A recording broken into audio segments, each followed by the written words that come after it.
Oi pessoal, tudo bem com vocês? Esse é o terceiro vídeo de uma série de vídeos dos casos que eu mais atendo em consultório.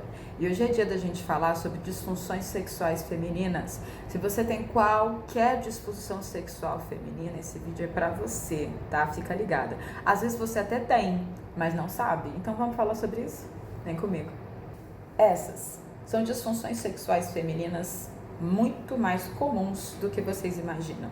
Chega a cerca de 35% da população feminina com algumas dessas disfunções sexuais, tá? Às vezes você tem e nem sabia que tinha. Tem algumas que tem um nome bem complicadinho. Então a gente vai falar um pouquinho mais sobre isso. Entenda que tudo que a sua mente faz, que vai resultar no seu corpo, é um processo de proteção. Tá? Autopreservação é a coisa mais forte que existe dentro de nós desde que nós éramos um organismo celular que nem núcleo celular não tinha.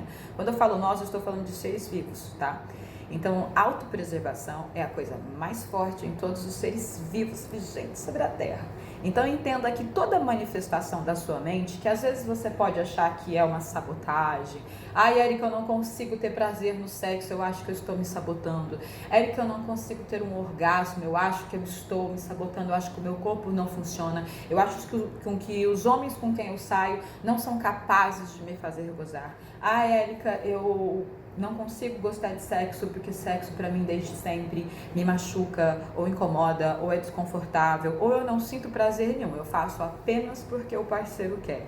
Gente, vamos falar sobre isso, sexo é muito bom. Olha só, enquanto o sexo for um tabu, enquanto o sexo for tido como algo sujo, impróprio, que tem que ser escondido e que não se falar sobre isso, enquanto as crianças não tiverem educação sexual, a gente vai continuar tendo a multiplicação de inúmeros conflitos como esse. É claro que não é só a educação sexual que está por trás dos conflitos sexuais, tá? Acreditem, qualquer coisa que possa até parecer ínfima aos olhos de um adulto pode gerar conflitos sexuais na vida adulta. Algo que aconteceu na infância, na adolescência e que vai gerar conflitos na sua vida adulta. Como, por exemplo, um olhar indevido de um adulto para uma criança ou um adolescente. Gente, o que é um olhar indevido? Você sabe? Você que é mulher sabe. Você que é homem, talvez você não faça a menor ideia do que eu esteja falando, tá bom? Mas você que é mulher sabe o que é um olhar indevido. Às vezes a gente é adolescente, nosso corpo está começando a se desenvolver e aquele amigo do seu pai dentro da sua casa, de repente dá uma olhada em você que você acha estranho. Uma olhada que você até acha agressiva. Às vezes é um pedreiro da obra, às vezes é um vizinho da sua rua, às vezes é um primo, às vezes é até o seu irmão. Sim, gente, isso pode acontecer, tá? Porque doença não escolhe parentesco, não escolhe nada. As pessoas são doentes, a humanidade está doente, a gente já falou sobre isso no meu workshop online. Se você não assistiu, link na minha bio do Instagram, workshop gratuito para você assistir com 4 aulas bem bacanas, tá bom? Então, assim, qualquer coisa vivida na infância pode se tornar um trauma extraordinário e a gente vai falar um pouquinho mais sobre isso. Por exemplo, a pessoa que ela tem dor na penetração. O teu corpo, ele está te protegendo da penetração, porque de alguma forma, direta ou subjetiva, a sua mente entendeu que a penetração era um perigo para você. Não necessariamente você tem que ter sido abusada, literalmente abusada, tá? Quando eu falo literalmente abusada, eu estou falando daquilo naquilo, tá? Mas não só isso é considerado abuso. Um toque indevido é considerado abuso.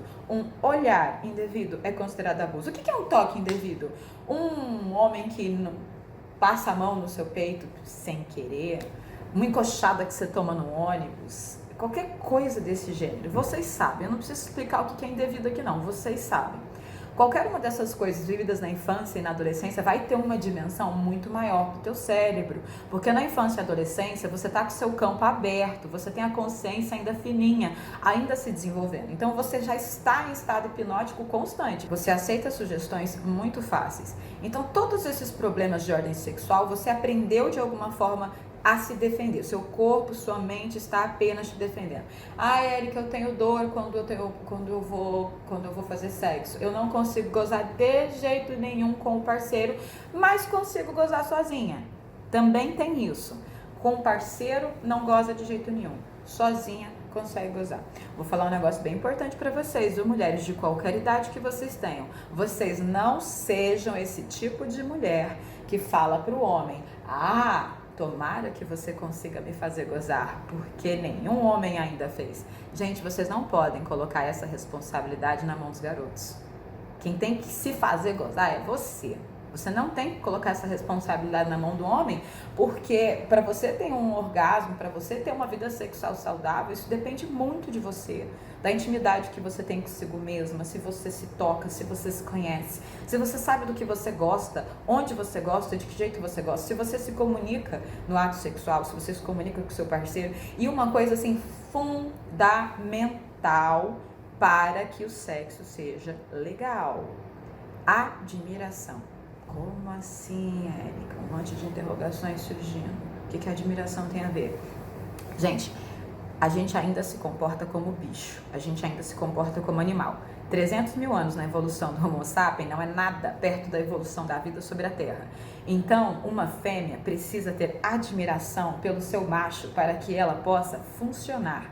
Então, se você não admira o seu parceiro, provavelmente a sua libido está lá no saco. Se você está casada, se você está namorando e de repente a vida sexual é incrível, mas começou a dar uma broxadinha da sua parte, provavelmente você perdeu a admiração no seu parceiro, por algum motivo, seja ele qual for. Então pergunte: será que eu admiro o meu parceiro? Será que ainda existe essa admiração? Porque assim, tem muita mulher que vem no consultório e quer resolver o problema de ordem sexual que ela tem, só que o problema que ela tem não é nela, às vezes está no outro. Às vezes o problema está no parceiro, o fato dela estar num relacionamento, o qual ela não tem mais admiração. O fato dela estar num relacionamento que desgringolou para algum caminho e tem um monte de conflitos familiares no meio disso também, pode ser isso. Então, só para vocês saberem, eu não vou fazer as leituras biológicas pontuais e precisas, como eu fiz no vídeo de disfunções sexuais masculinas, porque no caso de mulher, as leituras são muito mais minuciosas, mas muito mais assim. Eu preciso analisar caso a caso para poder fazer uma leitura, porque pode ser tanta coisa, mas tudo que vocês precisam saber eu acho que eu já falei. Se você teve qualquer conflito de ordem sexual na sua infância ou adolescência, seja se sentia indevida, porque seu corpo estava se desenvolvendo rápido demais numa época onde as suas amigas não tinham corpo e você já estava ali com peitinho, com bundão, cinturinha, qualquer coisa, seja por você ter sido tocada de forma indevida, seja por você ter sido literalmente violentada, seja por você ter sido olhada de uma forma indevida, tratada de uma forma indevida, ou simplesmente ter crescido numa família extremamente fechada, chucra, enraizada em conceitos antigos, arcaicos, que é o que mais tem, e não tenha aprendido nada real sobre sexo. Quem é que aprendeu, né, gente? Pelo amor de Deus, para pensar.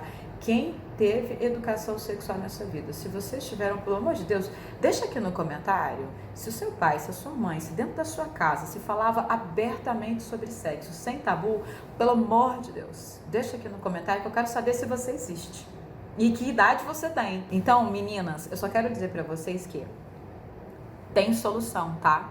A anorgasmia tem solução. Dispareunia. Eu preciso ler porque é muito complicado.